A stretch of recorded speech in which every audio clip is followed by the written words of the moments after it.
오늘 주시는 하나님의 말씀은 사무엘하 15장 1절에서부터 12절까지의 말씀입니다. 사무엘하 15장 1절에서 12절까지 우리 다 같이 한 목소리로 읽겠습니다. 그 후에 압살롬이 자기를 위하여 병거와 말들을 준비하고 호위병 50명을 그 앞에 세우니라.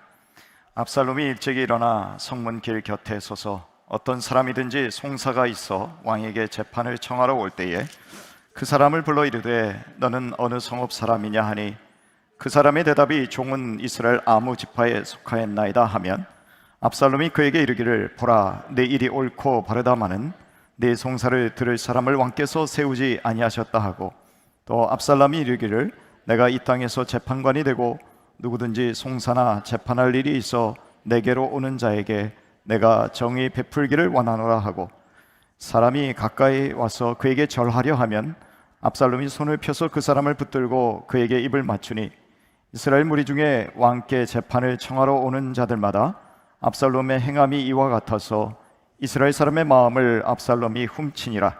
4년 만에 압살롬이 왕께 이르되 내가 여호와께 소원한 것이 있사오니 청하건대 내가 헤브론에 가서 그 소원을 이루게 하소서.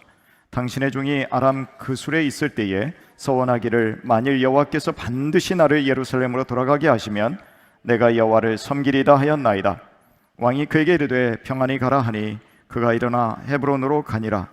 이에 압살롬이 정탐을 이스라엘 모든 지파 가운데 두루 보내 이르기를 너희는 나팔 소리를 듣거든 곧 말하기를 압살롬이 헤브론에서 왕이 되었다 하라 하니라. 그때 청함을 받은 200명이 압살롬과 함께 예루살렘에서부터 헤브론으로 내려갔으니 그들은 압살롬이 꾸민 그 모든 일을 알지 못하고 그저 따라가기만 한 사람들이라. 제사 드릴 때에 압살롬이 사람을 보내 다윗의 모사 길로 사람 아히도벨을 그의 성읍 길로에서 청하여 온지라. 반역하는 일이 커가매 압살롬에게로 돌아오는 백성이 많아지니라. 아멘. 하나님 아버지, 참 오늘 이 다윗과 또 압살롬과 이스라엘의 역사와 이야기가 오늘 이 시대를 살아가는 하나님의 사람들인 우리들에게 어떤 의미가 있고 교훈이 있는지 오늘도 깨닫는 시간 되게 하여 주십시오. 성령님께서 시간에 함께하여 주시기를 원하옵고 예수님의 이름으로 기도합니다. 아멘. 압살롬이란 사람은 우리가 지난주에 살펴봤듯이 매우 잘생겼습니다. 아마 역대급이었다고 할 수 있겠죠. 이스라엘의 역사상 가장 잘생긴 인물이 아니었었나. 머리끝에서 발끝까지 흠이 없었던 사람이었습니다.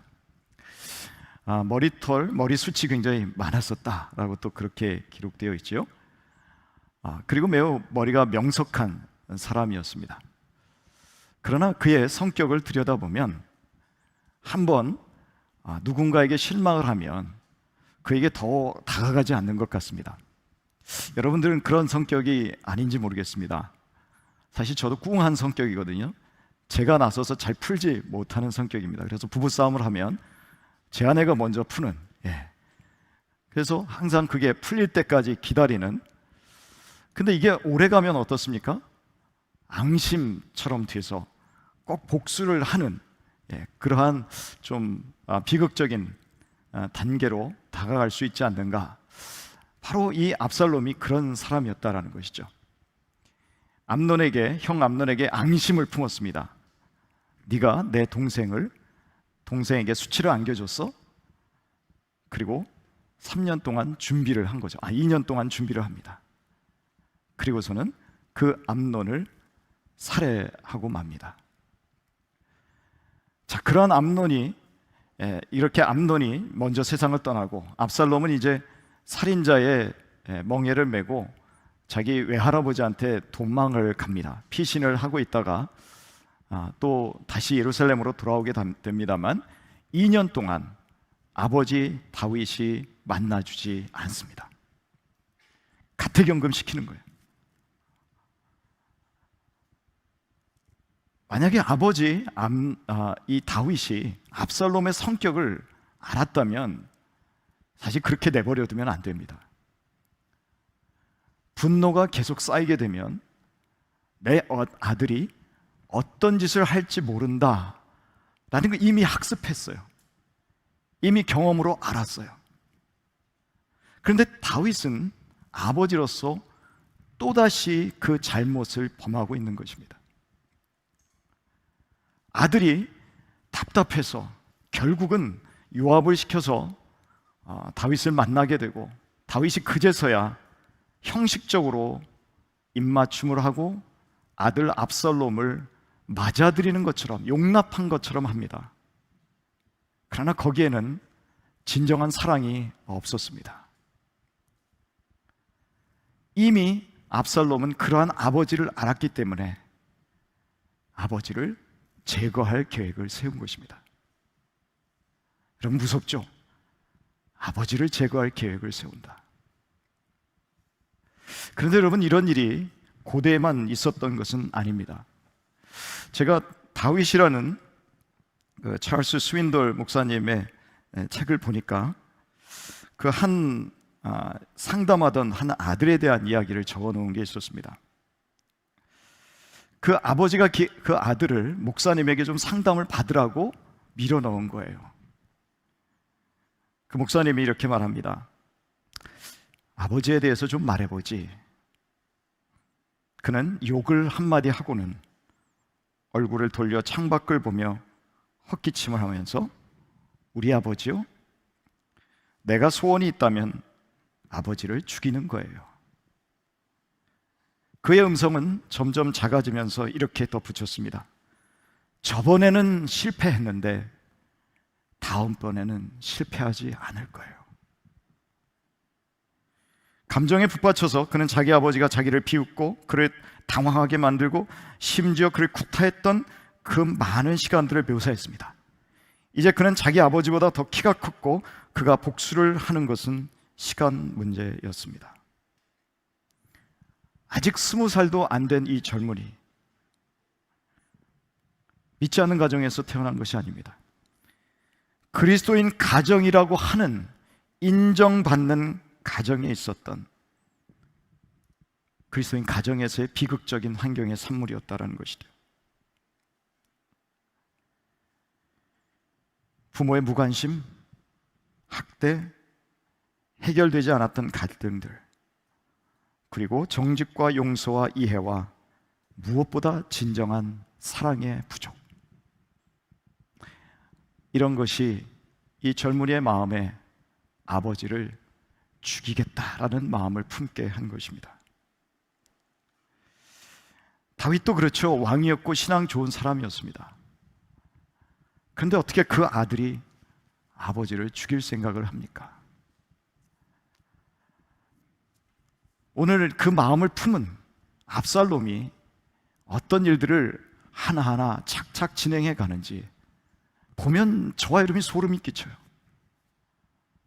어떻게 저렇게 천연덕스럽게, 그것도 4년 동안이나 아버지를 제거할 계획을 세울 수 있을까?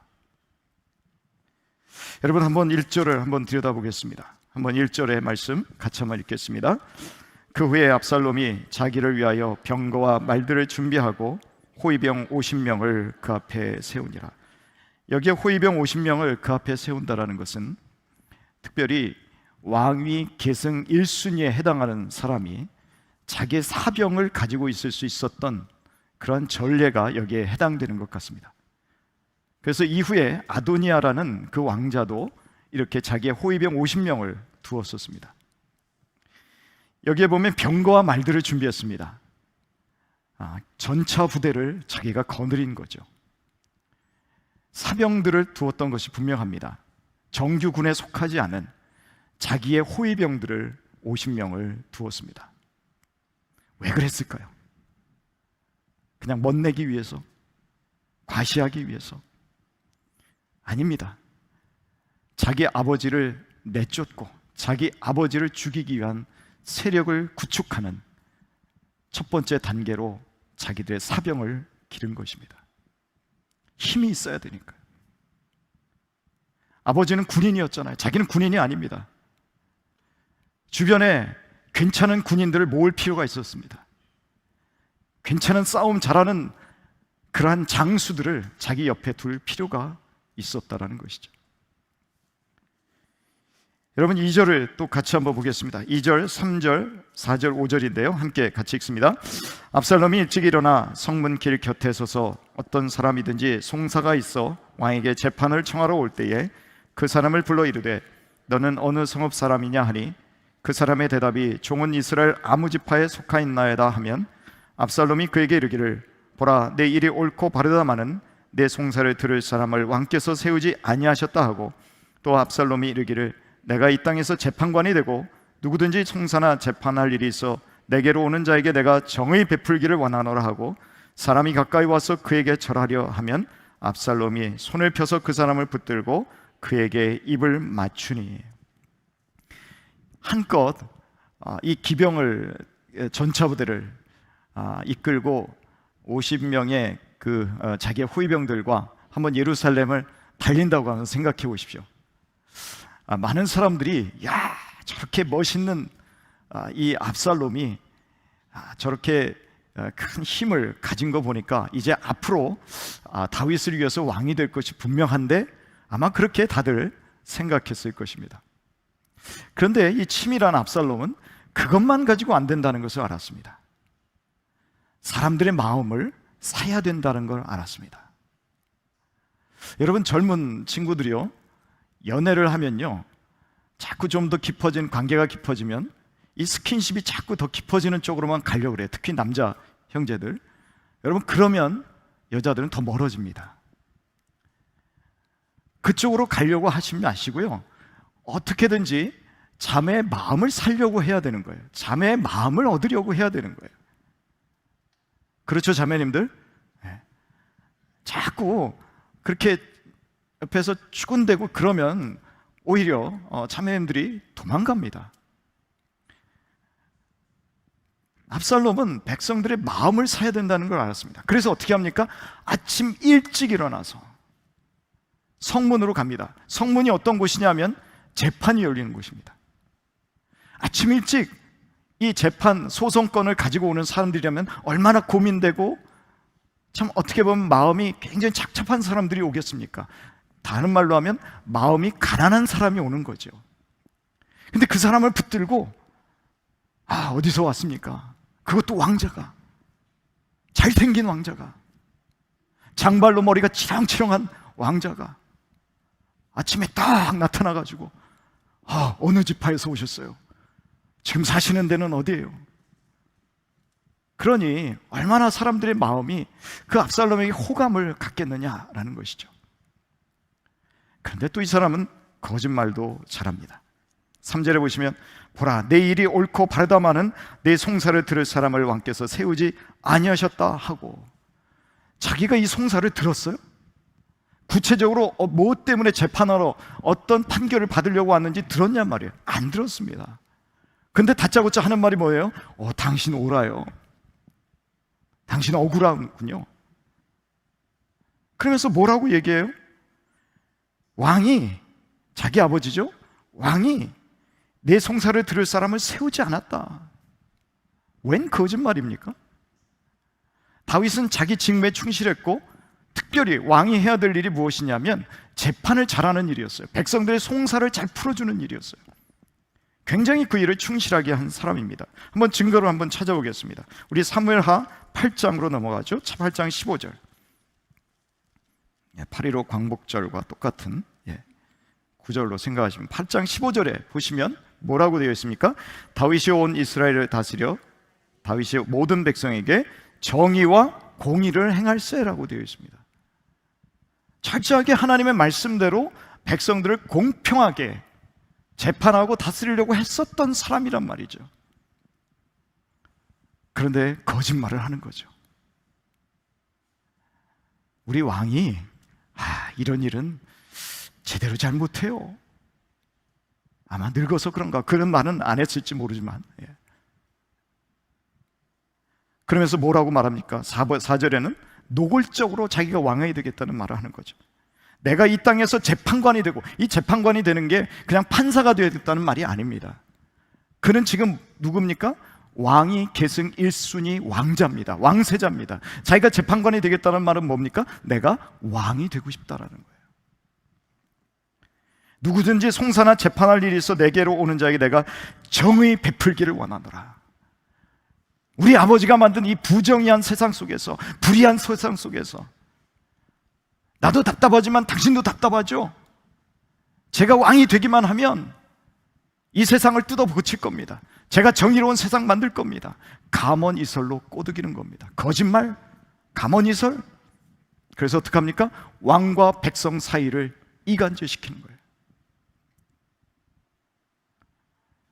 여러분, 우리 형제님들이 주로 하는 말이 뭡니까? 내가 좋아하는 여자가 있어요. 자매가 있어요. 근데 그 자매가 남자친구가 있어요. 그래서 하는 말이 뭐예요? 야, 골키퍼에 있다고 골이 못 들어가냐? 그런 말 주로 많이 합니다, 우리 남자들은. 그러면서 그 여자에게 다가가서 마음을 살려고 하면 그게 뭡니까? 도둑질하는 거예요. 이미 여자의 마음이 딴 사람에게 가 있으면 아무리 그 여자가 좋아도 어떻게 됩니까? 혹시 하나님이 그 여자의 마음을 돌이켜서 아니면 깨지게 해서 나중에 나랑 만나게 하면 그때 하나님이 나에게 주신 사람이겠지 해야 정당한 거죠.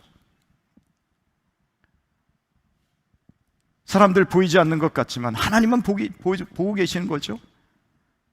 온갖 이런저런 행동들을 통해서 남의 친구를 빼앗으려고 하는 것, 남의 애인을 빼앗으려고 하는 것, 남의 부인을 빼앗으려고 하는 것, 뭡니까? 다 도둑질에 해당되는 거죠.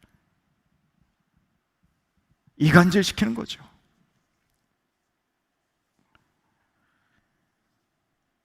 오절에 보면 그 사람이 너무 그 말을 들으니까 공감이 되지 않습니까? 그러니까 막 너무 좋아서 왕세자에게 엎드려 절하는 거예요. 그러면 나한테 절하지 말라고 그러면서 쫙 일으켜 세우고 입 맞추는. 여러분, 얼마나 감격적인 순간입니까? 왕이 될 사람이, 이미 왕이라고 생각해도 괜찮아요. 그 사람이 자기에게 입을 맞춰줬어요. 집에 돌아가면 며칠 동안 아마 입을 닦지 않을지도 모르겠습니다. 가증스럽지 않습니까? 이게 여러분 진정으로 그랬다라고 생각하세요? 아니죠. 어떻게든지 백성들의 마음을 왕에게서 멀어지게 하고 백성들의 마음이 자기에게로 향하게 하고, 그래서 결국은 자기가 그 왕좌를 찬탈하고 싶은 마음 때문에 그렇게 하고 있는 것입니다. 뺏고 싶은 마음 때문에, 훔치고 싶은 마음 때문에. 다윗은 절대 그러지 않았죠. 다윗은 하나님께서 약속하신 그 약속이 이루어질 때까지 참고 기다렸습니다. 하나님이 해주실 거야. 그러나 압살롬은 그런 믿음이 없습니다. 믿음의 가정에서 태어났지만 자기 힘으로 자기가 원하는 것을 이루려고 하는 것이죠. 신앙의 사람이 아닙니다. 여러분, 신앙이 깊은지, 신앙이 아직 일천한지, 그것을 알 수 있는 가장 좋은 방법이 뭔지 아세요? 그 사람이 얼마나 끈질기게 기다리냐를 보면 그가 하나님을 얼마나 신뢰하고 기다리는지를 알 수 있습니다. 하나님을 신뢰한다는 것은 곧 무엇입니까? 하나님을 기다린다는 것입니다. 기다리지 못한 거죠. 자기 손으로 끝장내서, 자기 손으로 모든 수단과 방법을 동원해서 그 왕좌를 차지하려고 한 그런 모습들을 우리가 여기서 보게 됩니다. 6절의 말씀을 우리 또 같이 한번 읽어보겠습니다. 6절의 말씀, 이스라엘 무리 중에 왕께 재판을 청하러 오는 자들마다 압살롬의 행함이 이와 같아서 이스라엘 사람의 마음을 압살롬이 훔치니라. 정확하게 성경은 지적합니다. 도적질이다. 하나님께서 이런 사람을 가만 내버려 두시겠습니까? 왕이 되도록 남겨두시겠습니까? 절대 아니죠. 하나님께서는 그런 분이 아니십니다. 사람들은 다 속아요. 여러분, 우리 주변에 있는 사람들도요, 옆에서 살살살살 거리면 다 속습니다. 혹시 여러분 중에서 내가 올라가고 싶은 자리가 있으세요? 그런데 내가 거기에 올라갈 1순위예요. 근데 옆에서 치고 들어와요. 원래 진실하지도 않은 사람이 진실한 척하고, 성실하지도 않은 사람이 성실한 척하고, 남의 아이디어 갖다가 다 갖다 바치고 이게 내 아이디어입니다라고 거짓말하고, 속상하죠? 여러분, 그럴 때 어떻게 하시겠어요? 내 손으로 해결하시겠습니까? 억울하지만 여러분, 하나님 앞에 가서 기도하시고 하나님께 그 문제를 내려놓으시기를 바랍니다. 하나님 해결해 주세요. 하나님을 믿으니까 기도하는 거죠. 하나님이 해결해 주시면 된다라는 걸 믿으니까 기도하는 거죠. 못 믿으면 어떻게 합니까? 내가 나서서 하는 거예요. 멱살 잡고 싸움을 하든지, 상사에게 가서 그동안 이 친구가 했던 온갖 잘못된 것을 다 일러 바치든지. 사람들은 속습니다. 그럼에도 불구하고 내가 밀려날 때가 있어요. 억울하게 내가 올라갈 자리에 내가 못 가는 수가 있어요. 내가 얻어야 될 것을 못 얻을 때가 있습니다. 그러나 여러분, 기억하십시오. 하나님이 여러분을 보고 계십니다. 하나님께 맡기면 하나님이 그 일을 해결해 주세요. 시편 37편에 보면 이런 말씀이 있습니다. 악인들이 잘 된다고 해서 그것을 부러워하지 말아라. 여호와를 기뻐하라. 그리하면 그가 내 소원을 이루어 주시리로다. 하나님을 기뻐하면, 그게 무슨 말입니까? 하나님이 이루어 주실 것을 믿고 기다리고, 그러면 하나님께서 여러분들의 소원을 이루어 주신다라는 것입니다. 여러분, 크게 한번 외쳐보죠. 아멘. 그게 믿음입니다.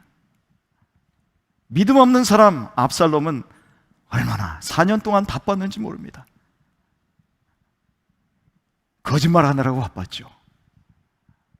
백성들의 마음 훔치느라고 바빴죠. 사람들 이간질 시키느라고 바빴죠. 그리고 4년 만에 드디어 준비가 다 됐다라고 생각하니까 왕에게 찾아갑니다. 4장 7절부터 9절까지의 말씀 우리 또 같이 한번 읽어보겠습니다.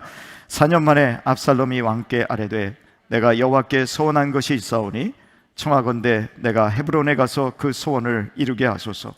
당신의 종이 아람 그술에 있을 때에 소원하기를 만일 여호와께서 반드시 나를 예루살렘으로 돌아가게 하시면 내가 여호와를 섬기리다 하였나이다.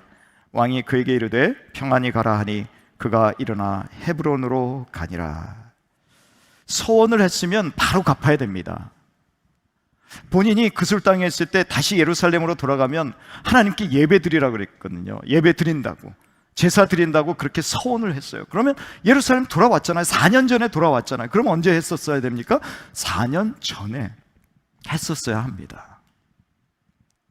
그런데 이제 와서 자기가 서원한 것을 갚겠으니까 헤브론에 가겠습니다. 헤브론은 다윗이 처음 왕이 된 곳입니다. 다윗을 지지하는 사람들이 많은 곳입니다. 다윗의 고향입니다. 유다 지파가 있는 곳입니다. 여러분, 우리 부모들이요, 저도 이 딸을 가진 부모지만 부모들이 제일 자녀들에게 속는 게 뭔지 아십니까? 자녀들이 아빠 나 이제 교회에서 열심히 신앙생활 할게요. 뭐 반주도 해, 뭐 교회도 빠지지 않고 가. 그러면 대부분의 믿는 부모님들이 입이 이만큼 벌어집니다. 입이 귀에 걸려요. 야, 이제 내 딸이, 내 아들이 이제 신앙생활 제대로 하는구나. 그 아이의 속사람이 무엇인지는 사실 들여다볼 그럴 겨를도 없죠. 그저 겉으로 신앙생활 잘하겠다 그러면 어떤 마음이 듭니까? 하나님 감사합니다. 드디어 제 자식이 하나님이 이렇게 신앙생활을 하게 되겠군요. 거기에 그냥 감격해버려요. 다윗도 그런 거죠. 아들이요, 하나님께 제사 드리러 간대. 진짜 아들이 어떤 모습으로 살아가는지 모르고 그냥 허락해 줍니다. 그래, 그러면 갔다 와. 평안히 잘 갔다 와. 이 헤브론에 갔다라는 것은 어떤 의미가 있냐면 압살롬이 그만큼 자신이 있었다는 얘기입니다. 아버지의 정치적인 서포터 그룹이 많은 그 헤브론에서 자기가 반역을 일으켜도 괜찮다라는 자신감이 있었어요.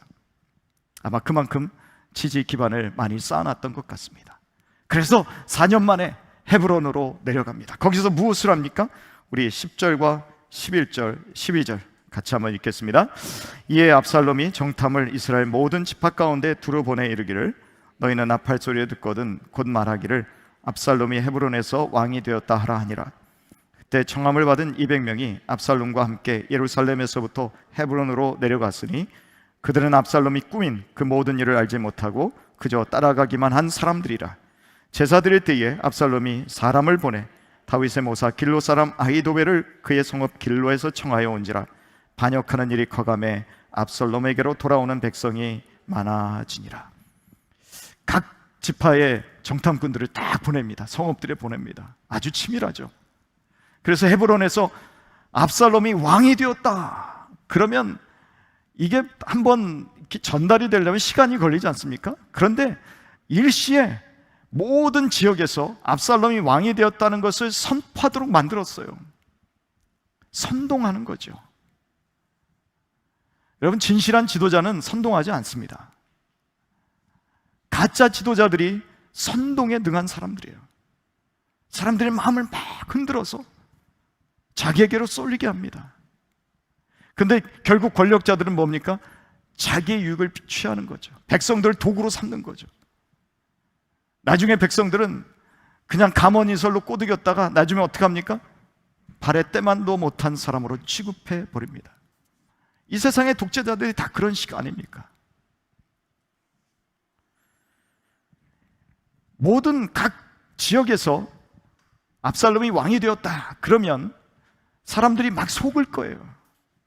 선동되어서 이게 뭔지 분별하지 못할 겁니다. 다윗도 속였고, 여기에서 보니까 200명의 그 관리들도 속였습니다.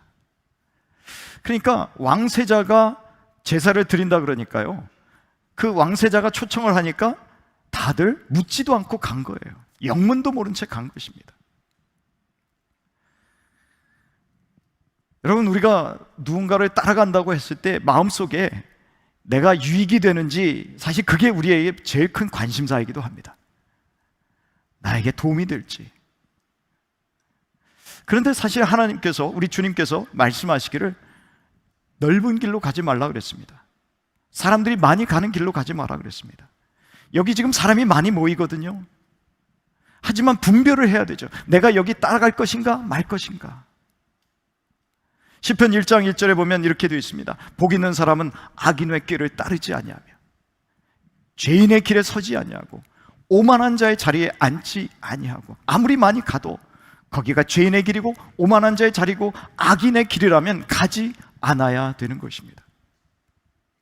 여러분, 혹시 가다가 지금 생각해 보니까 내가 가는 길이 세상 사람들이 많이 가는 길, 또 인기 있는 길, 또 돈 많은 길, 그러나 가다 보니까 아니라는 생각이 듭니까? 빨리 돌이켜셔야죠. 거기에 계속 있다가는 나중에 낭패 당할 수 있습니다. 우리가 분별을 할 줄 알아야 됩니다. 그래서 로마서 12장 2절에는 그런 말씀이 있습니다. 너희 마음을 새롭게 함으로 변화를 받아라. 어떻게 새롭게 변화될 수 있습니까? 날마다 말씀과 성령으로 기도할 때 마음이 새롭게 될 수 있습니다. 그러면 어떻게 됩니까? 분별하게 됩니다. 아, 이 길이 가야 되는 길이냐, 아니면 내가 멈춰야 되는 길이냐. 여러분, 이거 없이 분별 못합니다. 하나님 말씀 안에서 분별할 수 있는 지혜를 가져야 된다라는 것입니다. 그래야 낭패당하지 않습니다. 200명의 사람들은 갑자기 반역자의 편에 서게 되었는데요, 반역자의 들러리에 서게 된 것이죠. 그런데 여기에 하나 주목할 사람이 나옵니다. 12절에 보니까 아히도벨이라는 사람이 나옵니다.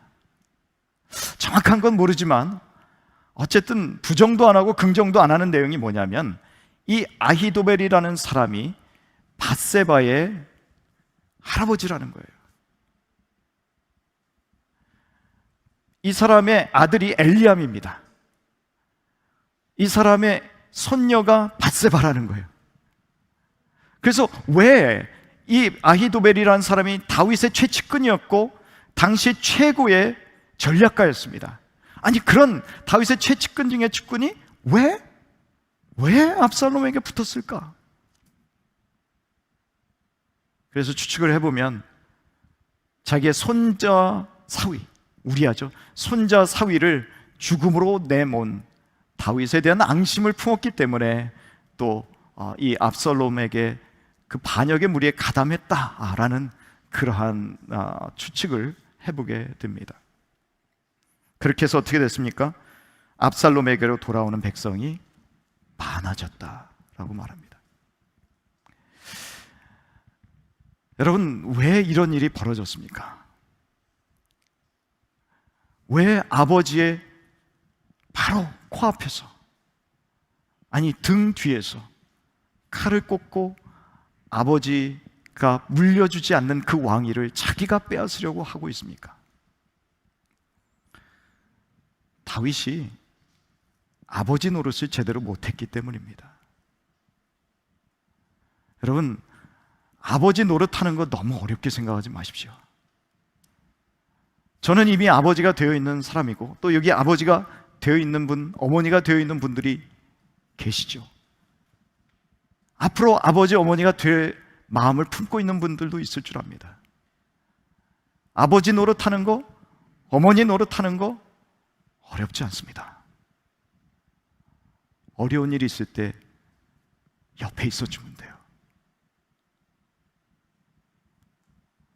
힘든 일이 있을 때 옆에서 같이 기도해주고 대화해주면 돼요. 다윗이 그걸 못했어요. 그리고 야단칠 때는 따끔하게 야단쳐야 되는 거예요. 자녀들은 뭘 원하는지 아십니까? 엄마 아빠가 분명한 기준을 가지고 자기에게 야단을 치든 칭찬하든 해주기를 바라는 거예요. 그 분명한 기준이 있으면 분노하지 않습니다.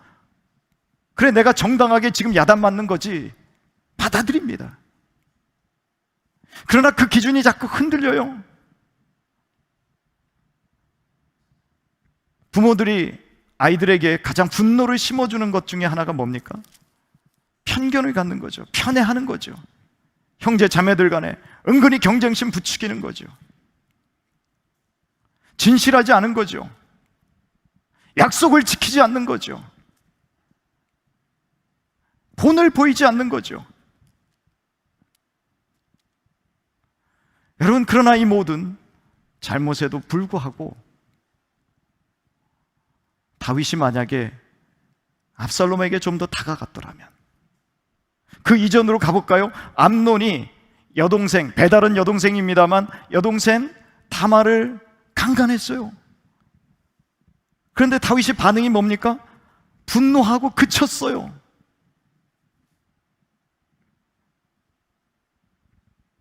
데려다 놓고 야단을 쳐야죠. 벌을 내려야죠. 그리고 피해를 당한 딸과 그 오빠 압살롬을 불러다 놓고 위로해야죠. 여러분, 압살롬은 그때부터 어떤 생각을 합니까? 이렇게 다가와서 자녀들에게 말하지 않는 아버지에 대해서 어떻게 생각합니까? 불의한 아버지구나. 잘못했는데도 가만히 계시네? 오늘 백성들을 꼬드기는 장면이 나옵니다만 결국은 뭡니까? 우리 아버지는요, 제대로 된 왕이 아니에요. 제대로 된 재판관이 아니에요. 정의로운 재판관이 아니에요. 어디서 그런 이야기가 나옵니까? 자기 경험에서 나온 거죠. 다윗이 이런 일이 벌어졌을 때 바로바로 찾아가서 야단을 치든지, 잘했으면 격려를 하든지, 옆에 있어주면서 이 일들을 처리했다면 여기까지 오지는 않았습니다. 그러나 다윗이 또 한 번 실수한 게 있죠. 도피했던 아들 압살롬이 돌아왔을 때 어떻게 해야 됐습니까? 다윗은 외면해버립니다. 다윗은 압살롬을 사랑하지 않은 게 아니에요. 여러분, 부모가 자식을 사랑하지 않는 사람은 없습니다. 우리 자녀된 여러분, 아유 목사님 무슨 소리예요? 우리 엄마 아빠는 나 안 사랑해요. 아니요, 사랑합니다. 그런데요, 밑으로 내려가서 아들과 함께 울고 웃고 야단치고 그 시간을 보낼 만큼 사랑하지는 않는 거예요. 함께 하고 싶을 정도로 사랑하고 있는 것은 아닙니다. 부모된 여러분, 여러분들이 진짜 자녀를 사랑하십니까? 같이 시간을 보내주시는 거예요. 어렵고 힘든 일이 있을 때 같이 울고 같이 웃어주고 격려해주고 거기까지 가셔야 사랑하는 거예요. 사랑한다고 말만 하면 그게 사랑입니까? 돈으로 때운다고 그 사랑이 다 전달됩니까? 시간을 안 보내는데, 그 아이하고 같이 대화를 안 하는데 무슨 사랑을 느낄 수가 있습니까? 인격적인 관계가 형성이 안 되는데. 나는 그런 사랑 못 받았으니까 나는 못할 것 같아요, 그러지 마십시오. 오늘 이 말씀을 통해서 또 성경 말씀을 계속 읽어가면서 성령님께서 여러분들을 변화시킬 것입니다. 내가 그 사랑 못 받았다 그래도 하나님 아버지의 사랑을 받으면 여러분은 변화될 수 있습니다. 그런 사랑의 사람이 되어야 되는 것이죠. 그래야 가정이 평안해지는 것이죠.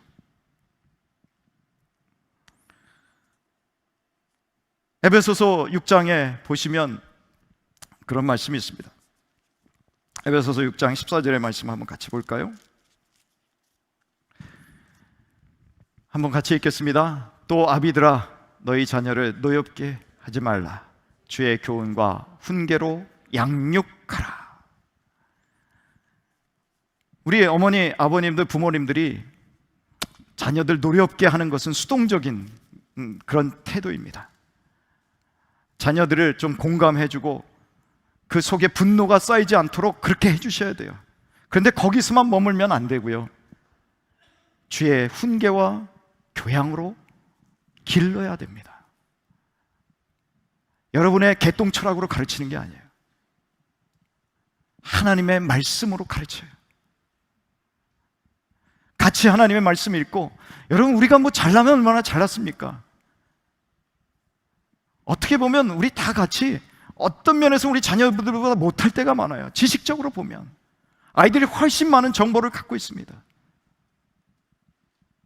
낮아지는 자세로, 겸손한 태도로. 주 안에서 우리는 형제 자매 아닙니까? 내가 이 아이들을 맡아서 기르긴 하지만 그러나 영원한 하나님 나라에 가면 어때요? 부모 자식의 관계가 아니라 하나님 안에서 형제 자매 아니냐는 거예요. 동의하십니까? 그럼 좀 그렇게 대하면 안 됩니까? 야, 나도 실수가 많아. 하지만 나는 이 기준대로 살고 싶어. 너 내 기준대로 살려는 거 아니야.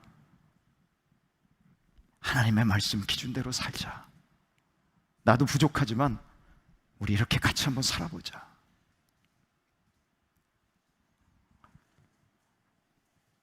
여러분, 잠언 13장에 보면 잠언 13장 24절에 그런 말씀이 있습니다.